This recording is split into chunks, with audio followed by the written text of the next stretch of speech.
স্বামী দাওয়াত দিয়ে বেড়ায়, আমার এই মার্কাত ভোট দাও, সৎ লোকের শাসন চাই, আল্লাহর আইন চাই। স্ত্রী আইডি কার্ড নিয়ে গিয়া দিছে,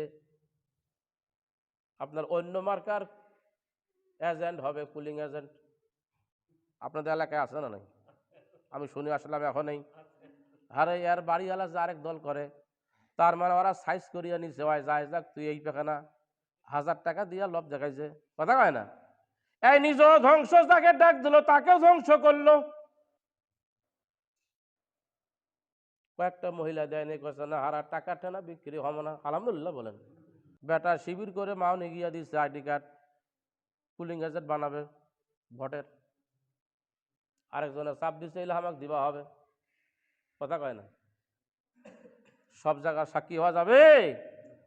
ওয়ালতাকুম মিনকুম ইয়াদউনা ইলাল খায়র, অবশ্যই অবশ্যই তোমাদের মধ্যে এমন একটা জাতি থাকা দরকার, এমন একটা জাতি থাকা উচিত যারা ইয়াদউনা ইলাল খায়র, কল্যাণের দিকে মানুষগুলোকে ডাক দিবে।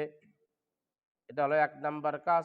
2 নাম্বার হলো ইয়ামুরুনা বিল মারুফ, সৎ কাজের আদেশ করবে, ওয়া ইয়ানহাউনা আনিল মুনকার, এবং অসৎ কাজ থেকে বাধা প্রদান করবে, ঠিক কি না? সৎ কাজের আদেশ, অসৎ কাজের বাধা প্রদান করবে। এখন প্রশ্ন জাগে, এই সৎ কাজের আদেশ করতে যাইয়া এলাকার লোকজন খারাপ বলে, বলে কি বলে না? শুধু এলাকার লোকজন না, বাবা করে, সঠিক দল সঠিক পথের অনুসারী ওর বাবা ছেলেকে বলতেছে, বাবারে তুই এগুলো কোন কাজ করিস, কোন দল করিস, এদিকে আয়। বাবা ছেলের সঙ্গে সম্পর্ক নষ্ট হয়ে যায়, যায় কি যায় না? স্বামী করে একদল, স্ত্রীকে বলতেছে স্ত্রী তোমার এই দল করা যাবে না, স্ত্রী বলতেছে আমার ভাই করে এই দল, তোমারটা আমি শুনবো না। এরকম কিছু বেকা মহিলা আছে না নাই?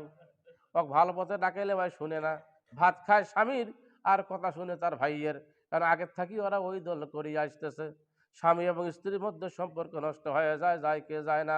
এলাকার লোকজন যখন দাওয়াত দিতে যায় যে ভাই এই দিকে আসেন, আমাদের দিকে আসেন, আল্লাহর দিকে আসেন, হক পথে আসেন, সব তো দেখিলাম, সব দেখার শেষ, এবার নতুন কিছু দেখি।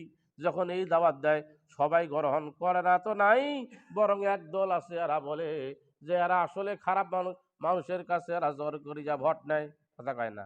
এরকম একটা গুজব ছুটছে কি ছুটছে না? বারবার দাওয়াত দেওয়ার কারণে আমার ঠেনে এরা জোর করি যা ভোট চাচ্ছে। এই যে এলাকাবাসীর সঙ্গে ওই লোকটা সম্পর্ক খারাপ হয় কি হয় না?